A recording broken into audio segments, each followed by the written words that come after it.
Cheryl Edmond didn't knock. She walked straight onto Raymond Idris's lawn, pointed at him in front of the entire street and said, "You people always try to sneak into neighborhoods like this." A few neighbors gasped. Someone across the street lifted their phone and started recording. Raymond closed the book in his hands very slowly. "Excuse me?" he asked calmly. Cheryl folded her arms. "This community has standards, and you don't fit them." What Cheryl didn't know was that the quiet black man she was trying to push out had spent 3 decades dismantling discrimination in federal court. And in less than 10 minutes, her entire authority would begin collapsing in front of everyone watching. It had been a quiet Saturday morning in Briarwood Estates. Raymond had woken at 6, like he always did, made his coffee the same way he'd made it for 40 years. No sugar, just a splash of cream. He'd watered the small garden beside his porch, the one his late wife had started 3 years before she passed. The wooden sculpture sitting beside his steps, a hand-carved heron his grandfather had made in 1952, caught the morning light just right. He'd brought his book outside around 9, a biography of Thurgood Marshall. He was on chapter 12. Mrs. Dorsey had waved to him from across the street while trimming her hedges. "Morning, Raymond." "Good morning, Alice," he'd replied with a small smile. Mr. Patel, 2 houses down, had nodded as he walked his dog past. It was peaceful, normal. Exactly the kind of morning Raymond had hoped for when he'd purchased the house 18 months ago. After retiring from the bench, after burying his wife, after deciding he wanted somewhere quiet to finish out his years. The neighborhood had seemed perfect, tree-lined, well-kept, diverse enough that he didn't think twice. But there had been moments, small things, the way Cheryl Edmond had looked at him during the first HOA meeting he'd attended, the way she'd paused, just a beat too long, when he'd introduced himself, the anonymous note left on his doorstep 2 months in, suggesting his lawn furniture didn't match community aesthetics. He'd owned a single wicker chair. Then there was the complaint about his excessive visitors after his daughter and grandchildren had come for Sunday dinner. 3 cars parked legally on the street. Raymond had documented it all quietly, not because he was paranoid, because he'd spent 30 years watching patterns unfold in courtrooms. And he recognized one when he saw it. So when Cheryl Edmond walked onto his lawn that Saturday morning, he wasn't surprised. He was ready. Raymond rose from his porch chair without rushing. He adjusted his glasses and looked at her the way a teacher looks at a student who has just said something unfortunate. "I own this home," he said evenly, "so I'm curious what standard you believe I violated." Cheryl didn't hesitate. "Improper exterior decor, unauthorized gatherings, suspicious activity." "Suspicious activity," Raymond repeated, his tone perfectly neutral. "Yes," she snapped. "Multiple residents have reported feeling uncomfortable." Across the street, Mrs. Dorsey shifted awkwardly. She hadn't reported anything. "What exactly made them uncomfortable?" Raymond asked. Cheryl's jaw tightened. "Your behavior." "My behavior? You sit out here, watching." Raymond tilted his head slightly. "I read," he said, "on my porch, on my property." "You're always out here," Cheryl pressed. "Morning, evening. It's excessive." "Excessive," Raymond repeated slowly, as if tasting the word. "Is there an HOA bylaw that limits porch time?" Cheryl's eyes narrowed. "Don't get smart with me." "I'm asking a legal question," Raymond replied. "You've referenced community standards. I'd like to know which standard prohibits a homeowner from sitting on their own porch." A man from 3 houses down, Mr. Chen, spoke up hesitantly. "I sit on my porch all the time." Cheryl shot him a look. "That's different." "How?" Raymond asked. She didn't answer. Instead, she gestured sharply toward the carved wooden sculpture beside the steps. "And that thing, it's not in keeping with community aesthetics." Raymond looked at the heron. His grandfather's hands had shaped every curve. The wood had been sanded smooth over 70 years ago. "It's a family heirloom," Raymond said softly. Well, Cheryl replied, her voice rising just enough for the growing crowd, this isn't your old neighborhood. That landed harder than the first comment. More phones lifted. Someone murmured, did she really just say that?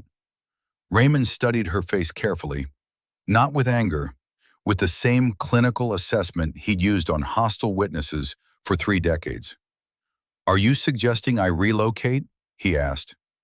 I'm suggesting, she said, her confidence returning as she sensed support from somewhere behind her, that if you can't comply, the HOA has authority to pursue removal proceedings.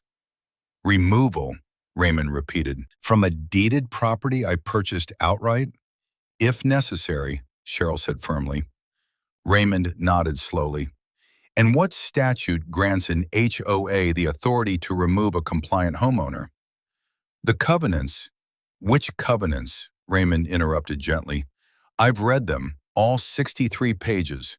There's nothing authorizing involuntary removal without breach of contract, failure to pay dues, or criminal activity.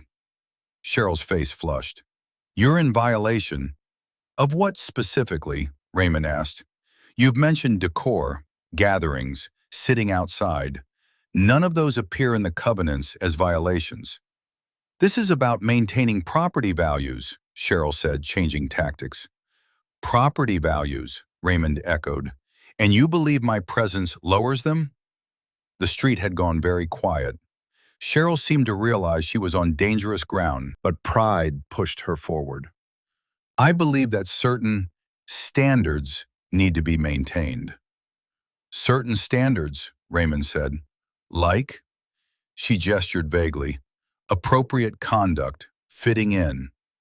Fitting in, Raymond repeated. Mrs. Dorsey spoke up suddenly, her voice shaking slightly. Cheryl, maybe we should… Stay out of this, Alice, Cheryl snapped. But Alice Dorsey didn't stay out of it. You told me last month that Raymond's grandchildren were too loud when they were playing in his backyard at 2 in the afternoon, she said. But you didn't say anything when the Morrison kids had their pool party until 10 at night. Cheryl's eyes went cold. That's not the same. Why not? Alice asked. No answer. Raymond's voice cut through the tension. Ms. Edmond, I'm going to ask you a direct question, and I'd like you to answer it honestly. She crossed her arms defensively. If I were white, Raymond said clearly, would we be having this conversation? That has nothing to do with answer the question. Cheryl's mouth opened, closed, opened again. This is about rules, she finally said. Rules you're selectively enforcing, Raymond replied. Mr. Chen has a Buddha statue in his front garden. Mrs. Martinez has a Virgin Mary in hers. Mr. O'Brien has a leprechaun next to his mailbox. But my grandfather's heron is a problem. Mr. Chen nodded slowly. Mr. O'Brien looked down at his feet. Raymond continued, his voice still calm, still measured. The Johnsons, who are also black, were fined for their Kwanzaa decorations last December. But the Hendersons' inflatable Santa display violated the same size restrictions, and they received no notice. I don't keep track of every… You do, Raymond said. You're the HOA president. Documentation is your responsibility. Cheryl's confidence was cracking visibly now. She signaled behind her sharply. 2 men in navy jackets stepped forward. The words HOA Compliance Division were printed across their chests in bold white letters. The title sounded official. It wasn't.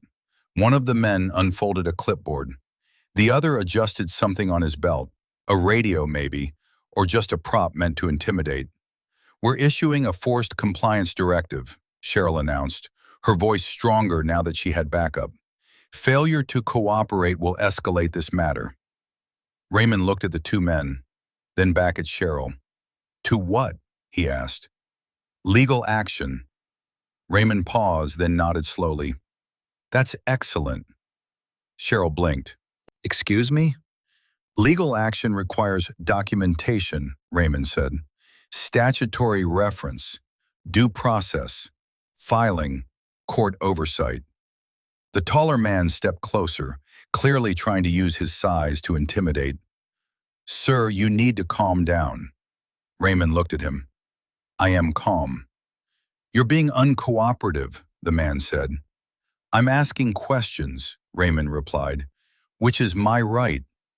The man reached toward Raymond's arm as if to guide him off the porch, or perhaps to move him physically.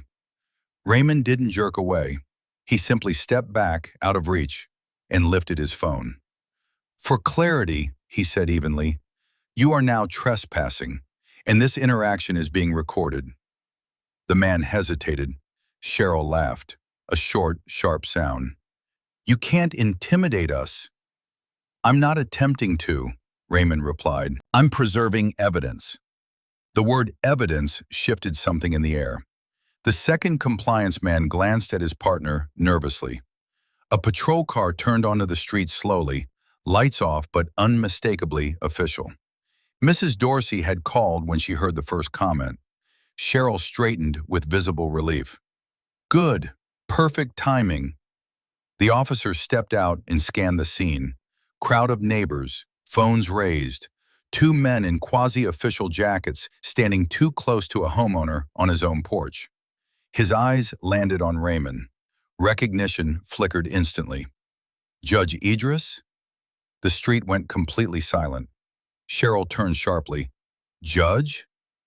The officer approached Raymond with visible respect, even deference. "Good afternoon, sir. We got a call about a disturbance." "Officer Lang," Raymond replied with a small nod. "Thank you for responding."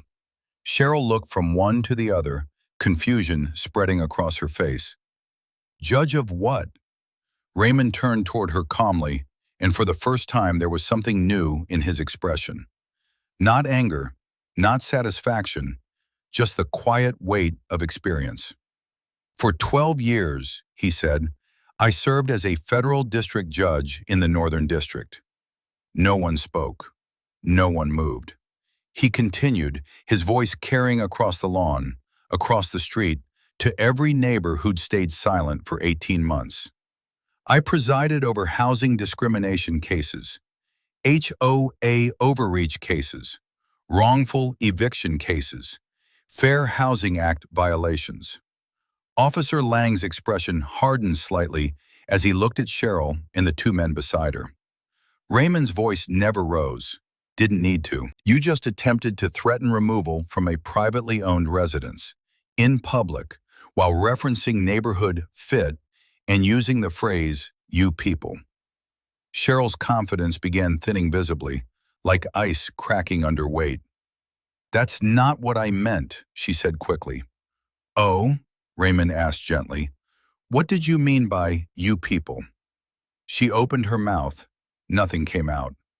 The second officer had arrived by then, a younger woman with sharp eyes. She was speaking quietly with the two compliance men, checking their credentials. "No court order?" she asked them. They shook their heads. "No formal filing with the county?" More shaking. "So you're private contractors?" "Yes, ma'am." "And you were instructed to initiate removal proceedings?" They hesitated, glancing at Cheryl. She cut in desperately. "This is being twisted. I'm the HOA president. We have bylaws. We enforce standards equally." "Standards," Raymond repeated, his tone almost gentle now, "are not exemptions from federal law." The phones were still recording. Every word, every expression, every crack in Cheryl's armor. A man from down the block, Mr. Williams, who'd moved in 6 months ago, spoke up. "She fined the Hernandez family $300 for having too many visitors last summer. They had family visiting from Mexico." Another voice added, "And the Johnsons got cited for their holiday decorations. But the Connors had twice as many lights and nothing happened." Patterns began surfacing. Publicly, undeniably. Cheryl's voice cracked slightly. "This is ridiculous. You're all turning this into something it's not." Raymond stepped down from his porch, standing level with her now. Not aggressive, not threatening, just present. "Miss Edmond," he said quietly, Threatening removal without due process constitutes intimidation under federal housing law. Selective enforcement based on protected characteristics constitutes discrimination under the Fair Housing Act of 1968, as amended. Officer Lang cleared his throat. Ma'am, we're going to need to review your documentation. All complaints filed, all notices issued, all enforcement actions taken in the last 2 years. Cheryl's hands trembled as she flipped to her folder. There was no statute cited, no formal complaint process followed, just violation notices with handwritten annotations and dates that didn't match up. Raymond looked at the sculpture beside his porch, his grandfather's heron still catching the light, then back at Cheryl. You attempted to tell me I didn't belong, he said quietly. In my own home, on my own property, in front of my neighbors. Her silence answered for her. The taller contractor took a slow step backward, physically distancing himself from the situation. This isn't what we signed up for, he muttered to his partner. What did you sign up for? Officer Lang asked him directly. HOA enforcement, the man said. Lawn violations, noise complaints. This isn't, he trailed off. Within minutes, the officers were gathering statements from multiple neighbors. Mrs. Dorsey, Mr. Chen, Mr. Williams. The Johnsons who had come outside when they heard the commotion. Each one adding a piece to a pattern that had been invisible when scattered, but unmistakable when assembled. Cheryl was no longer standing tall. She was explaining, defending, rephrasing, backtracking. The authority she had walked onto that lawn with was dissolving in real time, like salt in water. Raymond remained composed, measured, precise. I will be filing a formal complaint with the county, he said, along with video documentation from multiple witnesses and a comprehensive record of selective enforcement. Cheryl swallowed hard. There's no need to escalate this situation. You already did, Raymond replied, the moment you walked onto my property and told me I didn't belong. By evening, the video had spread far beyond Briarwood Estates. Local news picked it up by Sunday morning. By Monday, it had gone national. Former federal judge confronts HOA president over discrimination, read one headline. The HOA board called an emergency meeting for Tuesday evening. Raymond attended. So did 47 residents, the highest turnout in the community's history. Cheryl sat at the front table, flanked by 2 other board members who looked like they wanted to be anywhere else. The community center was packed. People stood along the walls. Some had brought their own chairs. The board president, an older white man named Douglas Winters, cleared his throat nervously. We've called this meeting to address recent concerns regarding enforcement procedures. Discrimination, someone called from the back. Call it what it is. Douglas shifted in his seat. We take all allegations seriously. Do you? Raymond asked from the third row. The room went quiet. Douglas met his eyes briefly, then looked away. Judge Idris, we want to assure you that I'm not a judge anymore, Raymond interrupted. I'm a homeowner, a resident, a neighbor, and I'm asking whether this board takes discrimination seriously. Of course, Douglas said quickly. Then I'd like to review the enforcement records, Raymond said. All citations issued in the last 3 years, cross-reference with homeowner demographics. Cheryl spoke up, her voice tight. That's private information. It's not, Raymond replied. HOA records are available to all homeowners under the governing documents. Section 7, paragraph 4. Douglas looked at Cheryl, who avoided his gaze. We can arrange that, Douglas said slowly. I already have, Raymond said. He pulled out a folder. I filed a formal records request last week. I received the documents this morning. He stood and walked to the front, placing the folder on the table. In the last 3 years, this HOA has issued 147 citations. 83 of those were issued to households of color, despite making up only 32% of the neighborhood. The room erupted in murmurs. Raymond continued calmly. Violations cited include exterior decorations, visitor parking, lawn maintenance, noise complaints, and what's listed as community standard violations. He pulled out a specific page. The Hernandez family was cited for having 6 cars parked on the street during a family gathering. The same month, the Patterson family had 9 cars during their daughter's graduation party. No citation. He pulled another page. The Johnsons were cited for holiday decorations exceeding size restrictions. The same restrictions violated by 3 other households that year. None of them were cited. Another page. And I was cited for suspicious activity, specifically sitting on my own porch. Mrs. Dorsey stood up from her seat. I want to say something. Douglas nodded. I've lived here for 11 years, Alice said, her voice shaking but determined. And I've watched this happen. I've stayed quiet because I didn't want trouble, because it was easier. She looked at Raymond. I'm sorry, I should have said something sooner. Several other residents nodded. Mr. Chen stood next. My family received a warning about our Buddha statue. We were told it wasn't appropriate for front yard display, but St. Francis statues are apparently fine. Another resident, a black woman named Keisha Johnson, stood. My husband and I have been here 5 years. We've had 3 citations. Are white neighbors with identical violations? 0. The testimonies kept coming, each one a small cut. Together they bled Cheryl's defense dry. Douglas Winters looked at Cheryl. Do you have anything to say? She sat stiffly, her face pale.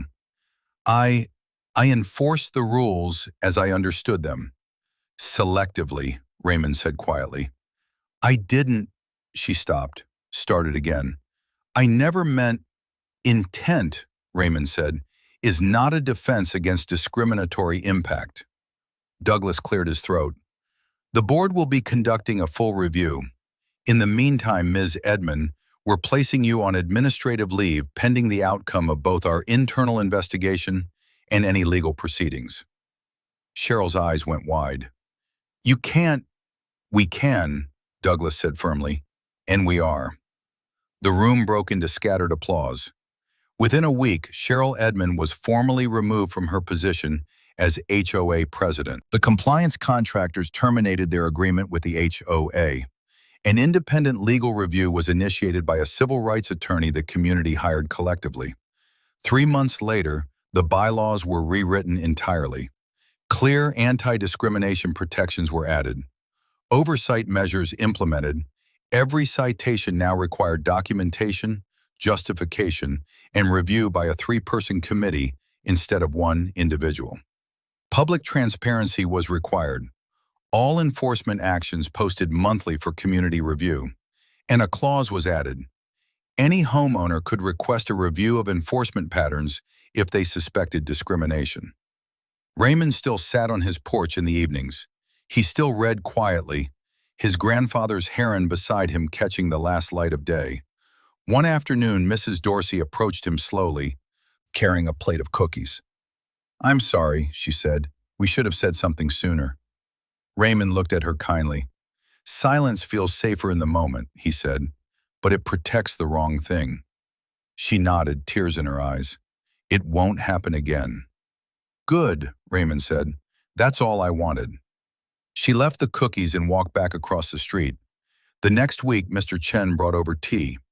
The Johnsons invited him to their son's birthday party. The neighborhood began to shift, not dramatically, but genuinely. People waved more. Conversations lasted longer. The distance that had existed, that careful, polite coldness, thawed. Across the street, children rode their bikes past his house without hesitation. Neighbors waved. A new family moved in 3 doors down, a young couple from Ethiopia. They introduced themselves to Raymond first. We heard about what happened, the husband said. About what you did. Raymond shook his head. I just stood on my porch. You stood up, the wife corrected gently. There's a difference. Raymond smiled. I suppose there is. 6 months after the confrontation, Raymond received a letter. It was from Cheryl Edmond. He almost didn't open it, but curiosity and a lifetime of believing in people's capacity for growth made him unfold the pages. Dear Mr. Idris, I don't expect forgiveness. I don't deserve it. I've spent the last few months in therapy trying to understand how I became the person who walked onto your lawn that day. How I convinced myself I was enforcing rules when I was really enforcing my own prejudices. I was raised in a home where certain things were never said out loud, but were understood. Where those people in that neighborhood and standards all meant the same ugly thing. I thought I'd moved past it. I thought I was better. I wasn't. You didn't just expose my actions that day. You exposed who I'd become without realizing it. I'm not writing to ask for anything. I just wanted you to know that what happened changed me. I'm working on myself, really working. And I'm grateful, even though I have no right to be, that you stopped me before I did even more damage. Cheryl Raymond read it twice.